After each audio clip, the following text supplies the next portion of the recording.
the recording. We have about 5 minutes to get going. So grab your something. If anybody here wants some water or anything, you can do that or whatever. We'll get started in about 5.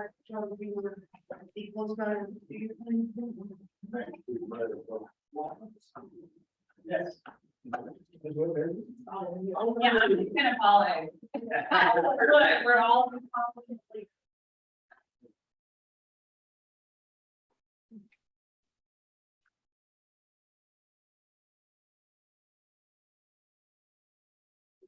Corporal, how you doing, buddy? Wonderful, how are you? I'm wondering.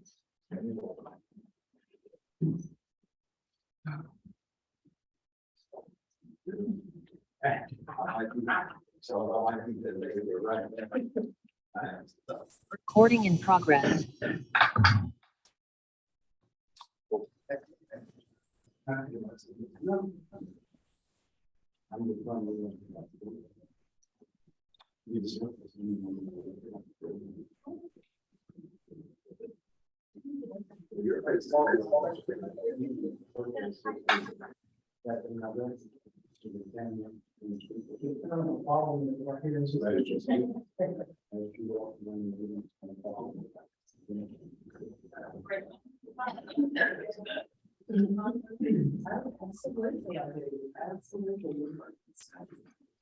Doggone it, maybe you had to have somebody come and make sure you had it. Both of y'all came out of the office at the same time. They shut the doors. How you doing?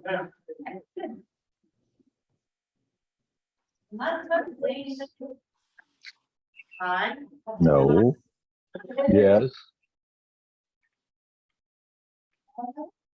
Yes. Hi, Ron. Hi, I Pat. don't know what you're saying yes to, but okay. Hey, Hi, Kim. Kim. Hi, everybody.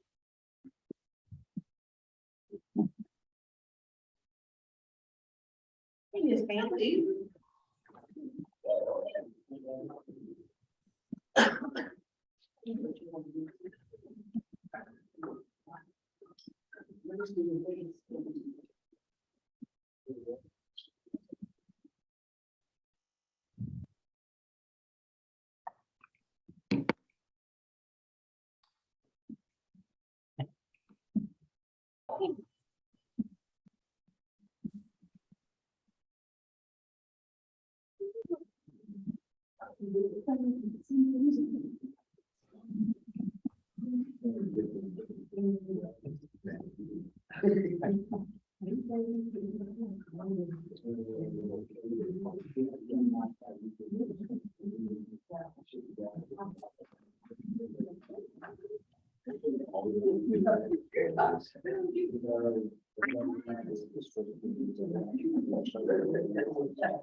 And we got the other ones still coming in, so we're gonna give it to about 2 minutes after. We got about 3 minutes before we go.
I was running around with my phone here.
Let's go look at my calendar.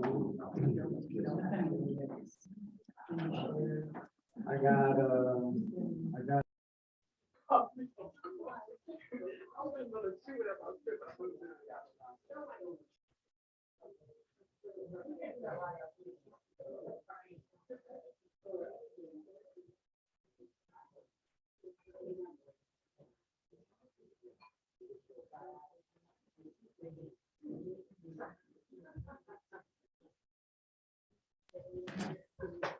All right, we're on. Somebody on the Zoom can confirm you can hear us. We're okay? Yes, no, maybe? Yes, we can hear you. Thank you, Tiffany. Welcome to everybody who's here oh, I see there Lindsay can hear us. Thank you, Lindsay. Again, thank you for being here for our annual membership meeting in our virtual space and in our real space. For those of you who aren't able to be here, we're in the new United Way building on Front Avenue. I'm gonna get the address wrong. It's 1105 Front, I believe. Yes, 1105 Front. I always make it the wrong address. It's in the W.C. Bradley building, right across from the large parking garage there on Front. Beautiful building. So those of you who want to hang out after the meeting, you can, we'll go around and look around. But Help for Good is still in our location over at First Presbyterian. Before we get too far in this, because there are some new faces in the room, we're going to start with our folks on Zoom. and give them a chance to introduce themselves, and then we're going to do the same thing for the folks here in the room. So we'll get started with Mr. Louis. We're going to do it from the screen here that we're looking at. So, hey, Mr. Louis. Louis Robinson. Louis Robinson is a landlord and has served on our board for many years and has kicked off a landlord engagement subcommittee of the board. So thank you, Louis. Your local CSB, your local public health and crisis center. Curtis. Thank you. Miss Cheryl. All right. Hey, it's Cheryl Kolb. I'm with the Department of Community Affairs. I represent Georgia Rental Assistance. Okay. Mr. Ron. Ron King, I'm on the board of Home for Good. Miss Lindsay. I'm Lindsay. I'm the director of Hope Harbor, the Battered Women's Program. Amanda, you're next. Hi, I'm Amanda. I'm with United Way, acting as HR manager. And Amanda, welcome to the United Way family. She started on Monday. Yes, ma'am. Miss Kim.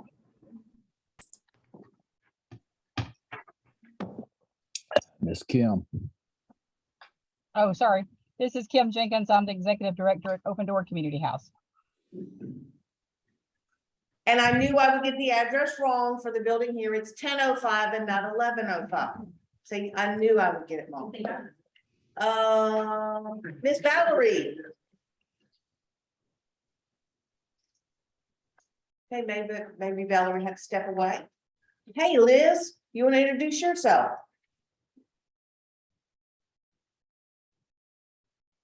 Did I lose everybody? Miss Tiffany? I'm here. I'm Tiffany Cole, program financial manager at the House of Time. Also on the HMIS committee. Thank you, Miss Tiffany. Jamie Lee. Hey, Pat. Hey, everybody. Jamie Lee Pierce. I'm director of connection services for the Safe House. Okay, Tarika. Okay, we can come back. Okay, Miss Jennifer St. John. I know Jennifer's in the middle of 2 meetings now, so she may be here. She may have to get off back and forth. Adams, Kay Adams. Hi, I'm Keisha Adams. I am the raw service coordinator here at Phoenix City Housing Authority. Hey, Keisha. Okay, Curtis. All right, Curtis Lockett. There you go. Hello, it's Curtis Lockett. I'm a major with the Muskogee County Sheriff's Office. Miss Terry Edwards. Hi, everybody. I'm Terry Edwards with Harris County Family Connection. Glad to be here. And for those of you who remember, Terry used to be with New Horizons Behavioral Health for many, many, many years. Okay, we're going to start over here. Hey, I'm Meredith McGowan. I'm with DBHPD Region 6. And DBHDD is Department of Behavioral Health and Developmental Disabilities. Correct. It's not full. It's the folks out at West Central and all the stuff that deals with mental health at the state level. Yep. I'm Karen Wilson. I'm the eviction prevention coordinator for St. Anne Community Health. Woohoo! Yeah. I'm Katie Byers and I'm the director of St. I'm Frank Brown, CEO of Mother Mary Mission. I'm Phyllis Stars, volunteer with Mother Mary. Mother Mary. Lady in the back. Hey, I'm Kathy. I am part of 201, part of coordinated injury, whatever that asks you to do in between. I'm Candace. I'm the other part of 211. I'm the manager for 211 and Impact Care United Way. I'm Melanie Close and I am Piedmont. I'm manager of the outreach. That's the projects that come our way to Piedmont. I'm Henry Ritter from Home for Good Coordinating. Hi, I'm Veronica Day. I'm Home for Good. I'm Terry Giles with Home for Good. Andrea Powell, Open Door. Charles Jeffers, Home for Good. I was wrong, lost this one. Connie Gould, North Power Energy. Kathy Robinson, Director of Workforce Development for Safe House Ministries. Neil Richardson, Safe House Ministry. Adam Corsi, Simoes. And one of our volunteers from Point Tank. Woohoo! John Castillo from South Dakota. The Walters, the CEO of Home Housing Authority, member of the board and. Keep her really busy. Well, thank you. Okay, so not to drag it out, as you can see, we have a diverse group of folks from across the spectrum of service providers throughout our community. And we have new folks joining us all the time, and we'll talk about renewing our membership applications. Denise has been on me to clear up the list because the list keeps getting longer, you know, and then you get those rejects because that person hasn't worked in that position for years or whatever. So we'll be redoing the application stuff, but we can go ahead and get into our presentation. We've got lots of stuff to cover. Continuum of care is all of us coming together to meet the needs of those experiencing homelessness and all. And I hate this because I can't see folks. I'm probably gonna run over here. Experiencing homelessness in our community, making sure that we're all going in the same direction. Needs to be by you can, going in the same direction to meet the needs of the community. Assessing what we've done, seeing if it's worked, if it hasn't worked, what can we change? And those kinds of things going forward. So keep going, Charles. I'm moving right along. If it will advance for you. There we go. All right, keep going. Go ahead, keep going. I have a tendency to talk way ahead of the slides. Again, it's all of us here, the faith-based, the victim service providers, all of us community advocates, and all the rest of us. But also I think we need to always remember that the heart of this is people we serve. So making sure that we're engaging with those with lived experience from today and prior, and also making sure that as part of the decision-making process and the planning processes, those voices are being heard. For those of you who have not participated in, we about 2 weeks ago started, put out a survey of priorities for our community, looking at whether priorities by household type, families with minor children and such, and what the priorities were for community programs. Did we need more rental housing or access to rapid rehousing? Did we need more permanent housing, permanent supportive housing with long-term intensive case management on site? Do we need more community outreach and all that? So as a follow-up to this, our survey actually ended on the 9th, but we're going to push it out one more time and give folks a couple more days to get some response. As part of that, Neil was gracious enough to allow us to come over to Safe House and meet with 45 folks who are currently engaged in services for homeless service providers, to get a grasp on what the needs are, what's working, what's not, to get beat up a little bit, all of us, but that's what it takes. It takes hearing the voice of resistance and those who are not happy with how things are going for progress to happen. And I say that all in the context of that is the heart of what our continuum care is. Talking about, again, I mentioned membership. Oh, labor. I talked about membership and all. We're going to forward out the new forms. Thanks for Lily. We've updated some of our committee assignments that you're going to see on the next slide to include our landlord engagement. Knowing that we talk about housing and all, but we're not talking to the people who provide that housing, and we're not talking to them in an honest and open manner. We're going to keep on this merry-go-round, and nothing is ever going to change. So we have committees of our continuum of care that talk about performance. One of the main topics we're going to talk about today. Let me get back just a minute because I can't remember them all.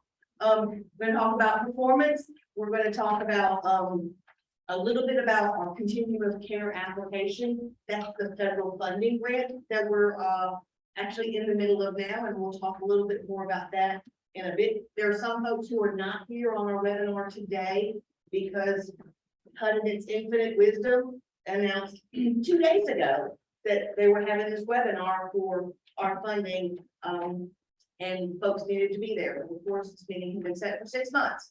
So we have folks that are divided and doing that. We'll talk a little bit more about the application.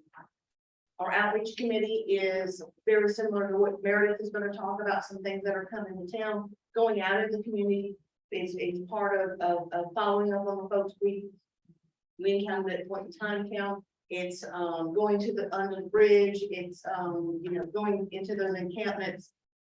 But it's also connecting folks to the mainstream services, making sure that folks know when the mobile unit's gonna be there, so they can get access to that healthcare.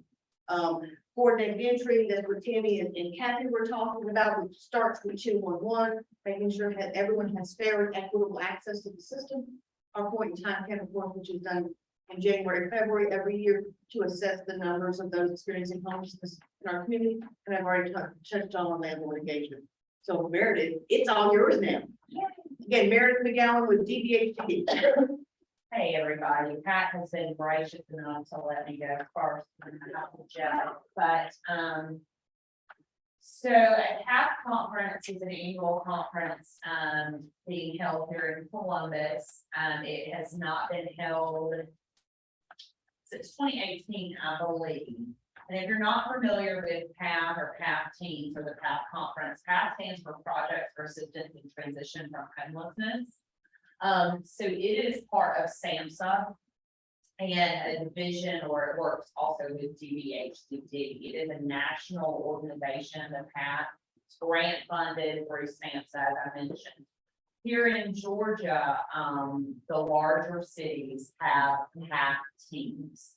So those PAP teams and the PAP team here in Columbus that works in Muskogee County, they go out and provide services such as outreach, training, diagnostic, rehabilitation, rehabilitation, community mental health and substance abuse services, referrals for resources such as housing, jobs, etc.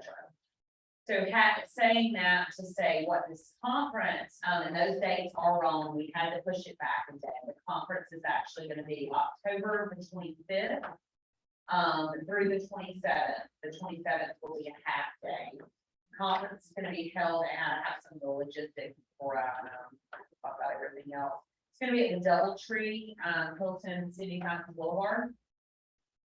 But the 25th, yes, ma'am. If you will, sometime in the next day or so, get us that blurb, and that we'll attach it to everybody, get it out. I will. But the 25th, that day, it's a Tuesday, we're actually gonna have a work day. We're gonna have 50 or more volunteers coming in from statewide, they're part of PAP teams. They're gonna come here along with any volunteers that we get in the community, and we're gonna have a service day project or multiple projects. We had a brainstorming session this week, which Pat participated in, and some of the ideas that were thrown around.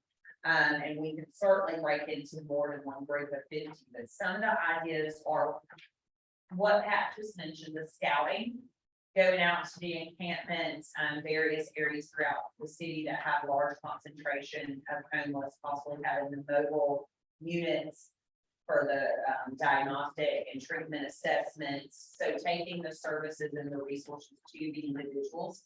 The other thing that we had mentioned is maybe news to Neil, because I know you guys spoke. I kept the secret and everything. Oh, you did. It's gonna be news to Neil. And so I had spoken with Ginger, who I know at Safe House, and it looks like everyone is on board with us doing projects through Safe House with Trinity House, Grace House, Freedom House, whatever's needed. If you're not familiar with that, Trinity House is for families, Grace House is for women, and Freedom House is for men, and of course the services provided at those Safe House locations. I know that Grace House or Trinity House is doing a lot of cleaning and renovation and all of that stuff, so it could be some manual labor. Landscaping is one idea we talked about, because we're gonna have a lot of community partners that are gonna help out with this project. So it's really serving those that are homeless or at risk for homelessness. And then on the 26th, we will have workshops in the morning and afternoon and dinner that evening with a speaker. It will be someone with lived experience. The person that I'm going to ask, a lot of you are very familiar with, And I have not asked her yet, so I'm not gonna mention her name, so nobody spoils it. But, she's very well known and has lived experience from being homeless into living a very successful and fulfilling life. And then on the 27th, it'll just be a half day. So what do we need? Basically, is volunteers, number one. Community outreach, getting the word out, donations. We being the state, have a very limited budget, for water, snacks, lunch. We talked about hygiene bags, providing some items for the shower program that Safe House has taken over since the shutdown of, Open Door, or not Open Door, I'm sorry, Homeless Resource Network. Open Door is alive and well. Open door. Open Door had the shower program, right? They always right. So those are some ideas we are tossing around. So any assistance that can be provided, would be greatly appreciated. Like Pat said, I can send all this in a blurb with my contact information. I'll be myself and Keisha Hawthorne, we want to contact her in Columbus. Because all of this is being planned out of the PhD office in Atlanta. But that is where we are right now. Everything else is to be determined at the moment. Any questions?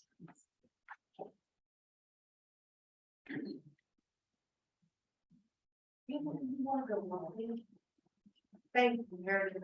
Really, really, really exciting time. To be able to host something here in Columbus is pretty cool. I've invited folks from Department of Community Affairs from DCA, who a lot of us get funding from in one way or another, or we work on a regular basis. I've invited them to be part of that week as well. They wanted to come and do a visit in October anyway. I said, guess what? Why don't you come then? There'll be something to see and everybody will be in one spot. So, and I do want to add one thing. One of the most, I think, most needed trainings that we will be doing as part of the PATH conference on that Wednesday with de-escalation training. And I believe Eddie Powell has, or I think we volunteered him to be doing that training. So it'll be for everyone that's involved with working with a homeless population, right, that encounters crisis situations or something like that. Because we at DHCD, in my specific role with the region as a licensed professional counselor and also transition specialist, is that calling 911 with someone that is homeless, mentally ill, should not be our first go-to, right? And if we're working in the community, how do we work with that to avoid that situation? Because what we see just in our field and at the hospital level with Central is repeated arrest, hospitalization when they get trapped in that. It's very hard to get out of that, right? and making it harder to house them when they do. Absolutely. Yep. It's part of housing voucher. And we have people that do that in our office with the housing voucher program. And most of our population is homeless, right, and indigent. So anything we can do to help, but thank y'all so much for letting me be here. I really appreciate it. Thank you, Meredith. Thanks. All right, we're gonna roll right into point in time count because we did things a little bit late this year because of our wanting to avoid post-holiday or surge of COVID-19. We did our point in time count in February again this year. We're hoping going forward, we'll go back to the January timeframe, but who knows? We had an overall increase in trouble, how old I am, and that we had a bit of an increase this year of 4 people. We had an increase of 4, which is an increase of 2%. Nationally, it was between 18 and 20%. We had predicted an increase of 15% here. So being that we only did 2%, we were pretty pleased with that. And I'm not going to sit here and read you these numbers. We're going to send all these out. This is just a snapshot of what the basic numbers, and we can drill down to the client level on any of them. But it's really interesting to see. We're going to look at some of these trends as they compare to the continuum of care that is closest to our size, which, believe it or not, is Atlanta. There's not another continuum of care that's our size with its certain population, that we serve. So any questions about point in time, Kim? We'll be kicking off planning in October. So, we'll be recruiting folks to come and join us for that. Holly Browder from Parks and Recreation has served as our chair in the last couple of years and has agreed to continue in that role. So any questions about point in time, Kim? Keep moving them.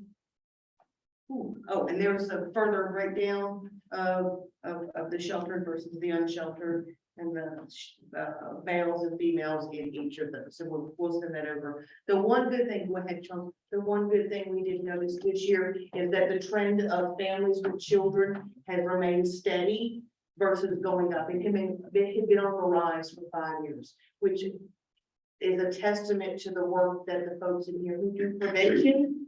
That's a testament to that, because those prevention efforts are keeping folks from hitting that homeless system. So Charles, it's your turn. You're gonna talk about client tracking. All right, so we have already started the process. We have. Start defining what client tracking is first for those of us who don't know. It is the homeless management information system. It tracks trends in clients that are experiencing homelessness, or for that matter are not, but are having issues trying to provide for themselves. They're doing good just to take care of the rent. And they're following forth with the food and clothing and all that kind of good stuff. So it is a homeless management information system. We are currently using version 19. This upgrade will put us up to version 20. Why the upgrade? Couple of things. The biggest thing you're going to see is it's a different look and feel.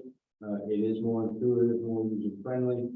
The things that you won't take too much notice to are the coding changes behind the scenes. They're getting rid of a lot of deprecated code. They're going with newer code that's going to allow the system to be seamless across different media, tablets, phones, and all the easier to use over different media. As I was saying earlier, we have already started the process. The initial conversion of data and things of that nature was done on the 1st of August. The training database will be fully upgraded to new client track on the 15th of August. The engineering crew over at Wachovia will work with it for about a week, and then they're going to let it loose. And you guys will have from the 22nd of August to the 30th of September to try and break it. So please do whatever you can to try to break it, make it mess up, and let either Pat and myself know, and we will forward that on over to the engineering crew at Wachovia, and we'll get that fixed. Then the final part of that is to upgrade the production side of the client track, which is what we use live. That will happen on the 3rd of October.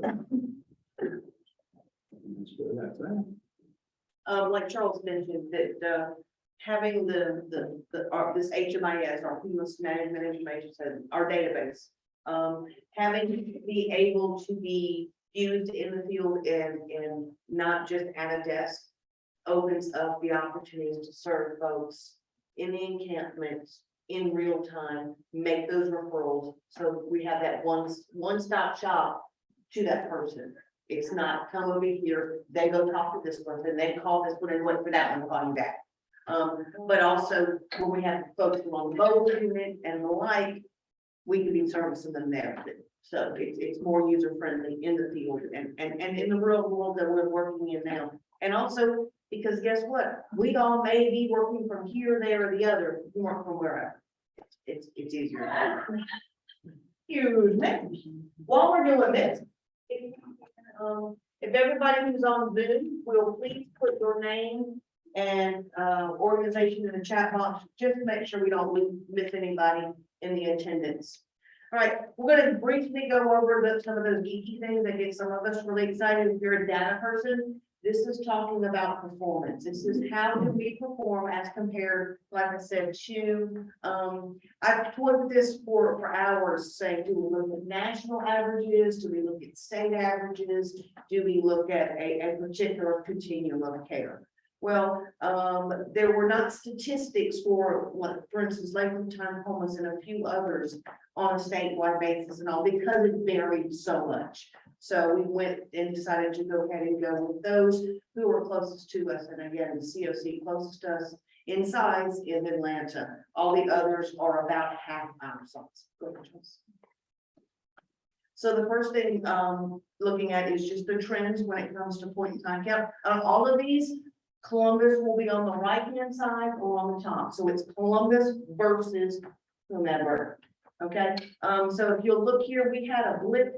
You'll see there in around 2019 and 2020, where we had a large dip in the numbers in permanent housing and rapid rehousing, but those trends have straightened out, and we're back on track. Atlanta has seen a decline and has not regained. If you'll notice, we are ahead in the housing and where I've said point in time that I apologize.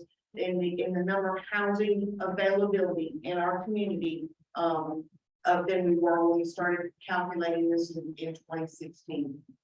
These numbers don't go back any further than 2016, and they have not published 2021's number. They normally run 2 years behind in reporting. We just reported 2021 numbers to the government. And fall of next year, we won't see that to the beginning of next year as far as publishing. I'm sorry, left or right? Columbus is the left. I think you said right. No, Columbus, I'm sorry, Columbus is left or the top on every one. So it's Columbus versus whomever. All right, go ahead. Okay, this was the point in time that one. And you can see that our trend, we did see a blip where we came up in 2020, 2019. I don't know the number there. I can't read it. In 2018, it came up a little bit from the year before, but we have gone and that has again tried to work its way out. But we're saying a steady trend down. You may have see a little bit of difference in the unsheltered and the sheltered, but the total numbers has been a steady decline. You know, slow and steady wins the race, kind of, it's always been the philosophy. And if you remember, on the earlier slides when we were looking at point in time, and I did not point it out, last year's unsheltered numbers were an anomaly compared to every other year. Because that year, so in 2021, we were in the middle of a hard freeze. It was 23 degrees, so all the shelters were open. Neil had a warming shelter open 24 hours a day, like 3 or 4 days that week. So those who would normally be outside and considered and counted on a shelter were not. There were only like 15. So those numbers, there was an anomaly, and we explained that when we did our reporting. That it was an anomaly when we're seeing a slow decline.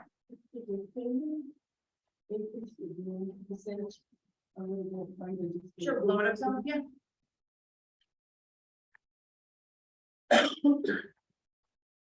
Right, go ahead. All right, and the length of time homeless. This is the time that someone from the time they enter our system, not the time they hit your program or my program, but the minute they hit the system to the time they get a move-in date. It used to be your program compared to your program compared to your program.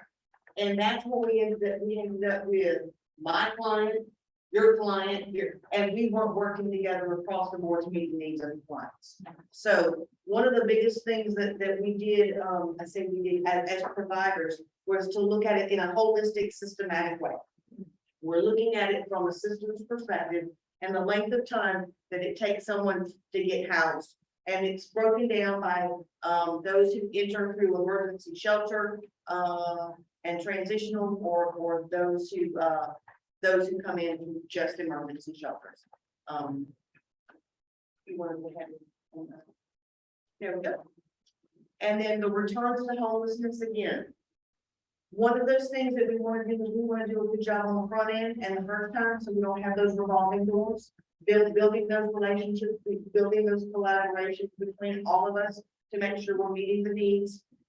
That we're case managing ongoing to make sure that their needs, so folks don't return to homelessness. When we've housed Pat, we got her in the house, her lights are on and this, that, and the other. Well, it's our job to make sure that she can sustain those things long term, so that she's not 6 months down the road, the lights get cut off, and guess what? Now she's in violation of relief. Now she's evicted. So getting all of those things. So the returns to homelessness, we did see an increase in 2019. And a lot of that had to do with not pushing those wraparound services such as employment, such as I know our folks over at St. Anne's do a great job of talking about budgeting and financial fiscal responsibilities with clients, and everything else. I mean, not having that across the board for everybody and making sure that folks are aware of, you know, we're gonna help you. This is a hand up. We're not gonna be here to hold you up for the rest of the time. So these are some numbers that are really, really nice to see that they've gone in. Go ahead. And exits, again, we want exits to permanent housing. We have stayed steady. We did see less exits in 2020. And if you look at Atlanta on the right, they were pretty steady. Well, guess what? 2020, everything shut down. We didn't exit anybody from anything. Everybody just sort of stayed where they were. It was easier for folks to remain in place. So we certainly expect, when we say exits to permanent housing, you're in my rapid housing program, which is a 12-month program for rental assistance or whatever. At the end of the 12 months, you are remaining in that location or going on to a new location of permanent housing successfully. So you successfully retained it, and we're no longer having to assist you in our program. And there is some performance, and it's just broken down in numbers. It's the graph that we just saw, but it's just broken down in numbers, looking at the length of time. And again, Columbus on the top, Atlanta on the bottom. Our average length of time homeless, we've seen a 9% change since 2016. And those who become homeless for the first time, kudos again to our friends who do that prevention, nearly 15%. So that's huge. Where we compare, again, they have an increase in average length of time homeless, but they have a bigger change in those who have not become homeless for the first time and in their prevention. Go ahead, Charles. And again, looking at the survey on availability of numbers, we did see a decline from 2019 to 2020 in emergency beds, but that has changed as of this year. Transitional housing remains the same. Permanent supportive housing, we haven't seen an increase in the since the beginning, but before we've lost 4 in a year. Those two will be shaking out in the next year or so, and partly because of what we're going to talk about with some new funding that's available, and then other permanent supportive housing. For the layman's term, that refers to Willow Wind, that complex run by New Horizons in conjunction with the housing authority. The person has to have a severe persistent mental illness. It's permanent supportive housing, but it's in one location.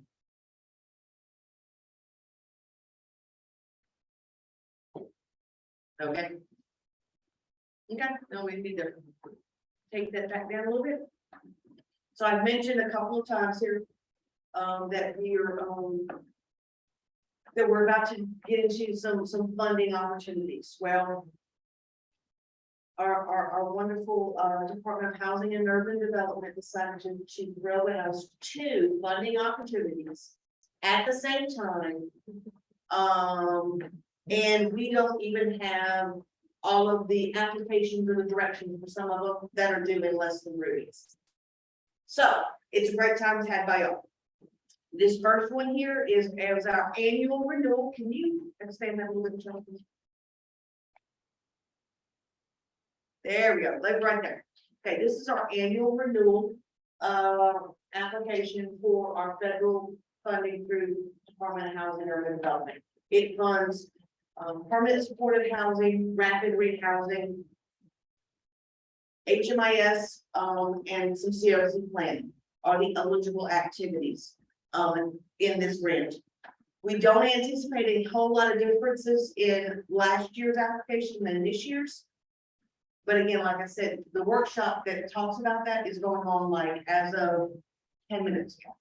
So we have head of our application committee, Sandy Watson, is over there right now, learning everything she can to be able to impart the rest of us on it. But we have to make a public announcement of the availability. We have to make a public announcement of the scoring and all this other stuff.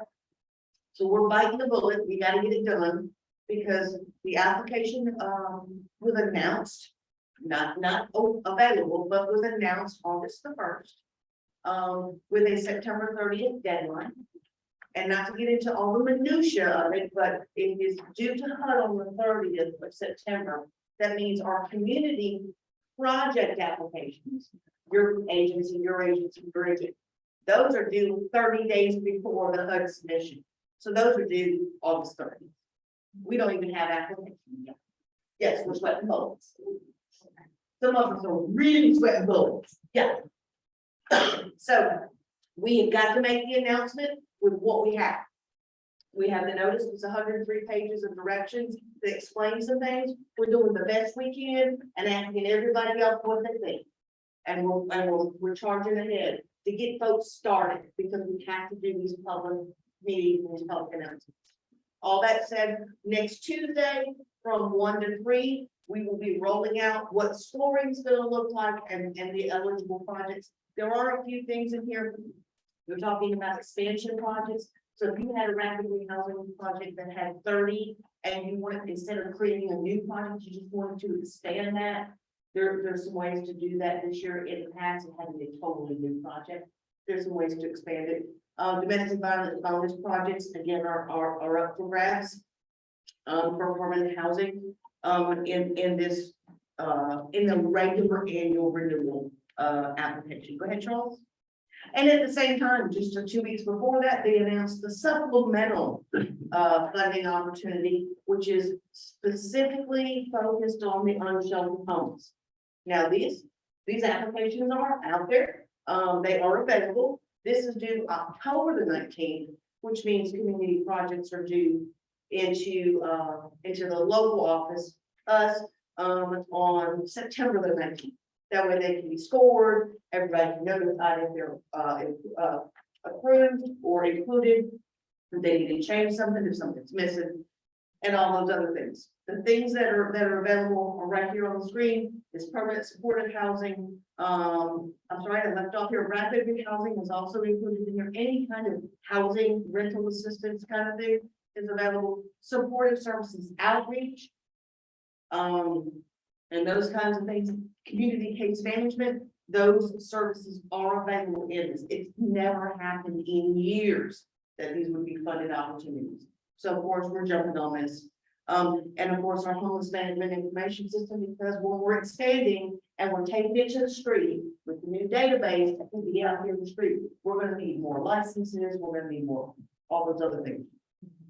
This workshop for that one will be at 3 o'clock. So we're gonna go back to back. 1 to 5 that afternoon, we will be in our offices and First Res doing the workshops, making sure it's out there. We will have, we will send it out to anyone and all participants, the slides and everything else. It will be recorded, but in order to apply, someone has to have attended the workshop, either virtually or in person. Because there are certain things that have to be gone over. You have to sign a letter of intent to apply, because then we have to start a process with the city of getting some forms signed for you and some certificates of compliance and consistency and all those other things. So yeah, it's gonna be a really, really busy couple weeks. Healthcare partnership, huge. Education partnership, huge. How we can come together and make sure that I told folks last week in a meeting I was in, it's not having those nice pretty MOUs that we just off once a year, and we go, here you go. We like each other, it's actually, hey, I got a problem, can you help me? And figuring out how to work together to do that. So, having those true partnerships, thank you, Melissa, and making it work. And it may be, you know, we implement the program and it helps pay for one person at your place and two at your place or whatever. I don't know. But we have to be creative. We have the ability to do this special one, because money's never been in this community. It's a 3-year contract. So we ain't gotta have all the crap together day one. We can take some time to get it right. Because we've got 3 years to implement. At the end of the 3 years, the word on the street is that this will be rolled into the annual renewals. But it's an opportunity to get things funded that we've been asking for year after year after year. Case management and an outreach team. So we're gonna jump on that. So I encourage folks to be part of the discussion. And even if you don't want to apply, if you want to be part of helping someone else apply, helping with a partnership or whatever, please do. Go ahead. Couple other things, Ms. Denise, it's your turn. Or I can keep going if you want me to. Again, if you have not, please put your name and organization in the chat box so we have attendance, please. Thank you. Pat, Yeah, hey, Lynn. all right, real quick question. When you were talking about the applications, we're gonna be able to combine them this year. Like my two that have finally are able to be combined, we'll be able to do that in our regular COC application, correct? That's consolidation, that hasn't changed, just then. Okay, just checking. Thank you. Any other questions before we move on? Thank you, Pat, for that. That was a lot of information that was provided out there. Very in-depth information for multiple grants at the same time. Just wanted to let you know, none of this could have happened without having a board to oversee everything that's going on. And all the information that Pat has given you also has been given to the board.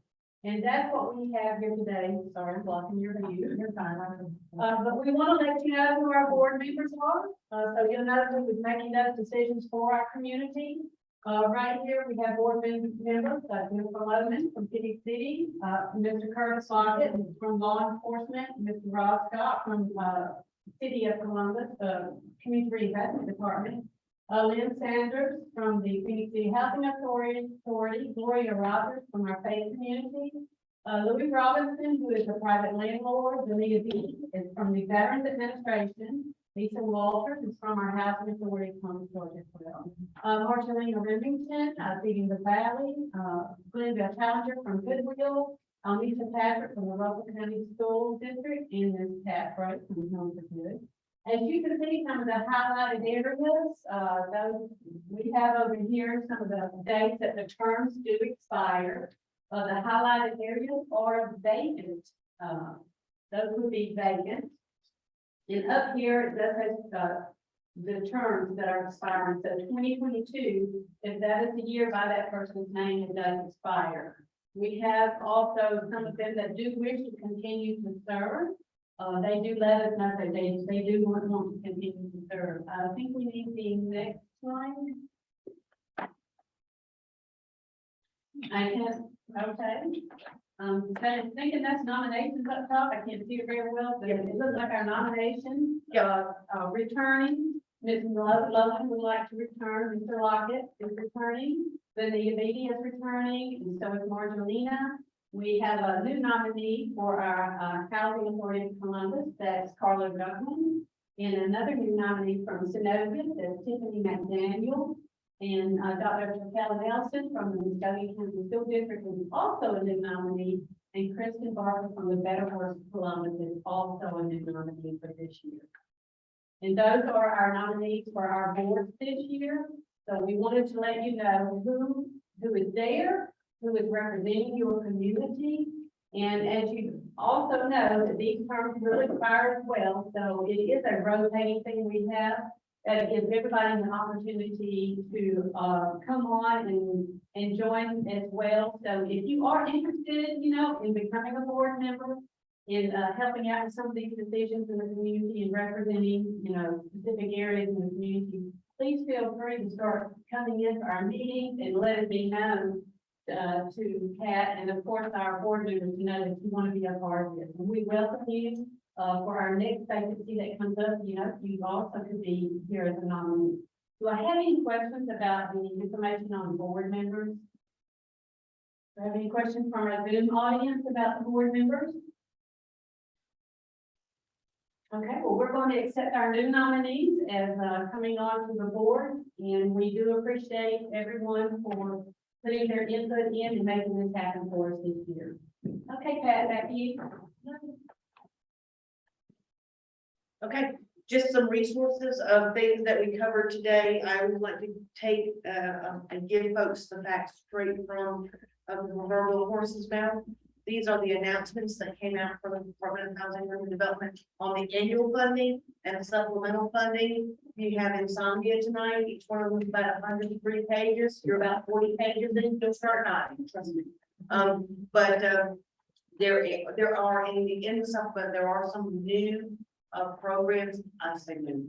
There are some programs that have not been funded before that are allowable, and some real talk about, again, not those pieces of paper that we sign every year to say, yes, I'll work with you, yes, we'll play with you, yes, you can play with my toys kind of thing.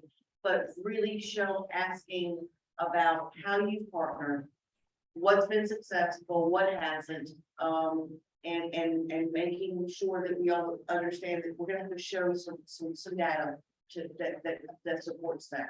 I can't just say, yes, I'm gonna make sure that Charles gets what he needs. Well, how did we assess that? We assess his needs the same way we assess Connie's needs, and the same way we assess Neil's needs, or did we pick and choose those kind of things. So it's really is some good information in there. Go ahead. Anybody have any announcements, any big things coming up? Other than that, my gosh, we're gonna get out of here before 3 o'clock. What's going on with the housing authority? Everybody good? Are you good? I think so. I think so. Okay, cool. Yes, ma'am. Safe House Ministries is partnered with Goodwill and Construction Ready out of Atlanta. We're going to be hosting a 20-day construction ready training program. It's a 20-day intense training for construction. You get 8 certifications out of it. It will begin October 3rd at Safe House. I will send emails to everybody with all the information to sign up. There will be 2 in-person signups that will be held in Goodwill, and I can get that information out to you. But it's a great program. To everybody. That'd be great. Yes, it's free, and funding is through Workforce Fortune. So will anybody need to have equipment? Do they need their own car? Or do we still have boots and any of that stuff? No, Okay. they provide, not for the training class, they'll provide T-shirts and everything they need. It will be hands-on training. They will actually do hands-on construction. Great. Yeah. Yes. Are they looking for projects to do, or they already have? I think they do their own projects. I know the things I think they build in the program. The things they do build in the program are donated to the community. So if you'd like a donation, I know they do picnic tables and some other things that they donate to the community. Yes, ma'am. Were you going to send out the presentation? I am. Yes. Yes. Hey. Mother Mary Mission, hopefully this October, will be opening up a transition living facility for homeless people, 12-bed facility. So we'll be sending out an invite to each and every one of the CFC and the community along that. And will that just serve folks who are currently in Alabama? No, check what you got. Thank you. Nothing else? Everybody good? All right, whoever is here at Zoom, anybody got anything to say? Any announcements? Yes. Go ahead, Catherine. Hi, I'd just like to take a moment to introduce myself. I'm Catherine Andrews, and this is Caitlin Corbello. We work with Briggs and Associates. It's a supported employment agency. We are career specialists, and we serve individuals with mental health diagnoses and also board diagnoses of developmental or intellectual disabilities. And I just wanted to thank Pat Frey so much for inviting us to be a part of this meeting and to hopefully begin a great collaboration in any way that we can be a part of this amazing process and this great group. So Well, and thank you Cameron, very much. thank you for that, because I want to mention, I'm glad you reminded me that Catherine will be presenting at our next housing navigation meeting to talk about supportive employment, whether it be Goodwill, whether it be Better Work Georgia, whether it be Briggs. It's all folks coming at things and trying to meet the needs of people, and there's no one size fits all. But and having supportive employment as a part of just one of those other tools in our tool chest, with it's a wonderful opportunity for clients. And I hate to say this, but it's a really wonderful opportunity for our agencies as well. We need to start taking a look at ourselves sometimes and saying, okay, we need to make sure that we are making sure that we're accessible to those who are good employees and could service our clients, but may not have been given the opportunity. So let's start taking a look at ourselves and seeing if we're accessible as well. Just saying. So thank you, Catherine. Absolutely, thank you. Thank you. Anybody else before we wrap it up? Again, those who are here are more than welcome. I'll give you the best tour I can. I get lost sometimes around here, but I'll give you the best tour I can. Well, I'll find somebody here who knows what they're doing. I'll probably be better. All right, thank you guys for stopping by, and we'll see you guys in a little bit. And hopefully we'll see a bunch of you on Tuesday. Thank you. Thank you.